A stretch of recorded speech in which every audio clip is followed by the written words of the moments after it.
السلام علیکم ورحمۃ اللہ وبرکاتہ۔ الحمد للہ رب العالمین والصلاة والسلام علی سید الانبیاء والمرسلین نبینا محمد صلی اللہ علیہ وسلم وعلی آلہ واصحابہ اجمعین، اما بعد۔ محترم ناظرین کرام اور عزیز ساتھیوں،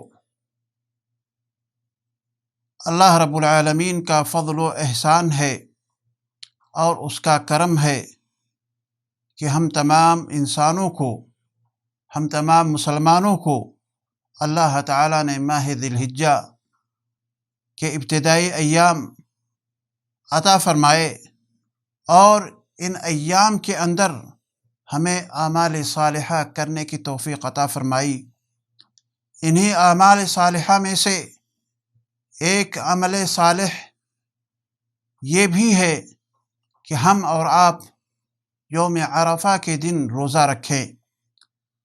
یوم عرفہ سے مراد 9 ذی الحجہ ہے، اور یہ 9 ذی الحجہ کا اعتبار ہر ملک کی رویت کے اعتبار سے کیا جائے گا۔ سعودی عرب میں جب چاند نکلتا ہے تو سعودی اعتبار سے جو 9 ذی الحجہ آتا ہے اس اعتبار سے یوم عرفہ منایا جائے گا۔ ہندوستان کے اعتبار سے، پاکستان کے اعتبار سے اور اسی طریقے سے بنگلہ دیش کے اعتبار سے جب وہاں چاند نظر آتا ہے تو وہاں کی رویت کے اعتبار سے ہم لوگ 9 ذی الحجہ کو روزہ رکھتے ہیں، اور 9 ذی الحجہ کو ہم روزہ رکھیں گے، اور وہی ہمارے لیے یوم عرفہ ہوگا۔ نہ کہ ہم اس کا اعتبار کریں گے کہ جب حجاج کرام وقوف عرفہ کرتے ہیں، یعنی سعودی اعتبار ہم نہیں کریں گے۔ اگر ہم سعودی عرب کے اندر رہتے ہیں تو اس اعتبار سے ہم حجاج کرام کا جب وہ عرفات کے میدان میں وقوف کرتے ہیں، عرفات کے میدان میں ہوتے ہیں، تو اس اعتبار سے ہم لوگ سعودی رویت کے اعتبار سے ہم مانیں گے اور ہم اس دن روزہ رکھیں گے۔ لیکن ہندوستان کے اعتبار سے یا پاکستان کے اعتبار سے یا افریقہ کے ممالک کے اعتبار سے، وہاں کی رویت کے اعتبار سے وہ لوگ یوم عرفہ کا روزہ رکھیں گے، یعنی 9 ذی الحجہ کا روزہ رکھیں گے۔ آئیے عزیز ساتھیوں، 9 ذی الحجہ کی روزہ کی عظمت کے تعلق سے یا اس کے ثواب کے تعلق سے، اس کی فضیلت کے تعلق سے جو پیارے حبیب جناب محمد رسول اللہ صلی اللہ علیہ وسلم نے ارشاد فرمایا وہ یہ ہے کہ آپ نے ارشاد فرمایا کہ احتسب علی اللہ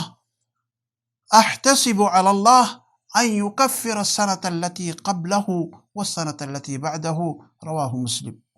یعنی مجھے امید ہے، میں جانتا ہوں کہ اللہ رب العالمین پچھلے سال اور آئندہ سال کہ جو گناہوں کا کفارہ بنا دیا جائے گا۔ یعنی اگر ہم نے روزہ رکھا اس 9 ذی الحجہ کو تو اللہ تعالیٰ ایک دن کے روزے کے ثواب کے بدلے ہمارے پچھلے 1 سال کے گناہ اور آئندہ 1 سال کے گناہوں کو اللہ رب العالمین بخش دے گا اور معاف فرما دے گا۔ لیکن ساتھیوں، یہ تکفیر، یہ گناہوں کی بخشش، یہ خطاؤں کا معاف کر دینا، کیا ساری خطائیں اللہ تعالیٰ بخش دے گا؟ کیا سارے گناہ کو اللہ رب العالمین معاف فرما دے گا؟ نہیں ساتھیوں، عزیز دوستو، وہ گناہ جسے ہم گناہ صغیرہ کے نام سے جانتے ہیں، جو چھوٹے چھوٹے گناہ ہیں، ان چھوٹے چھوٹی خطاؤں کو، ان چھوٹے چھوٹے گناہ کو اللہ رب العالمین بخش دے گا، معاف فرما دے گا۔ لیکن جو بڑے گناہ ہیں جسے ہم گناہ کبیرہ کے نام سے یاد کرتے ہیں، تو گناہ کبیرہ صرف اور صرف توبہ نصوح سے معاف ہو سکتا ہے۔ یعنی آپ اللہ تعالیٰ سے سچے دل سے توبہ کریں تو اللہ رب العالمین آپ کے کبیرہ گناہوں کو بخش دے گا، معاف فرما دے گا۔ اور یہ دن جو یوم عرفہ کہلاتا ہے، یوم عرفہ کا یہ روزہ رکھنا تمام لوگوں کے لیے، وہ تمام کے تمام افراد کے لیے جو حج پر نہیں گئے ہوئے ہیں، ان کے لیے روزہ رکھنا یہ مستحب ہے۔ جو حج کر رہے ہوتے ہیں ان کے لیے یوم عرفہ کا روزہ رکھنا یہ صحیح اور درست نہیں ہے، چونکہ یہ چیز حدیث سے ہمیں ملتی ہے، حدیث سے معلوم ہوتا ہے، جیسا کہ ابن عمر رضی اللہ تعالی عنہما کی حدیث ہے۔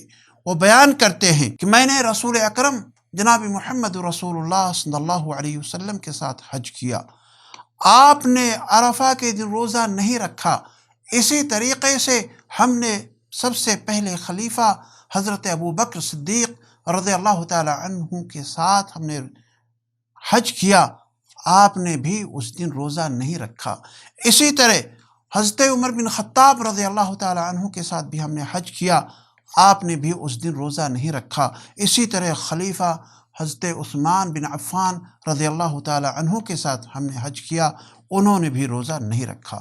اور آج کے دن یعنی یوم عرفہ میں میں بھی روزہ نہیں رکھتا، اور نہ ہی اس کا حکم دیتا ہوں اور نہ ہی اسے روکتا ہوں۔ یہ حدیث سنن ترمذی کی ہے۔ علامہ البانی رحمہ اللہ نے اس حدیث کو صحیح قرار دیا ہے۔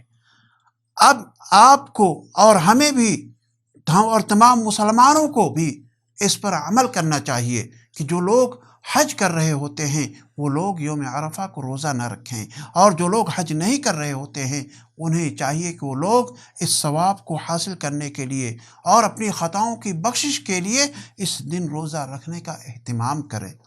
چنانچہ ایک حدیث کے اندر آتا ہے جو یوم عرفہ کو جو عرفات کے میدان میں حجاج کرام ہوتے ہیں کہ ان کو اللہ کے نبی جناب محمد رسول اللہ صلی اللہ علیہ وسلم نے روزہ رکھنے سے منع فرمایا ہے۔ اس لیے ہمیں اور آپ کو چاہیے کہ ہم سارے کے سارے لوگ اس دن کی عظمت کو سمجھیں اور اس دن روزہ رکھیں تاکہ ہمارے گناہ اللہ رب العالمین بخش دے، جو ایک سال پچھلا گناہ ہوتے ہیں اور ایک سال آئندہ آنے والے گناہ ہوتے ہیں۔ ہم اللہ رب العالمین سے دعا کرتے ہیں کہ اللہ رب العالمین ہمیں اور آپ کو اس دن روزہ رکھنے کی توفیق عطا فرمائے۔ وآخر دعوانا ان الحمد للہ رب العالمین۔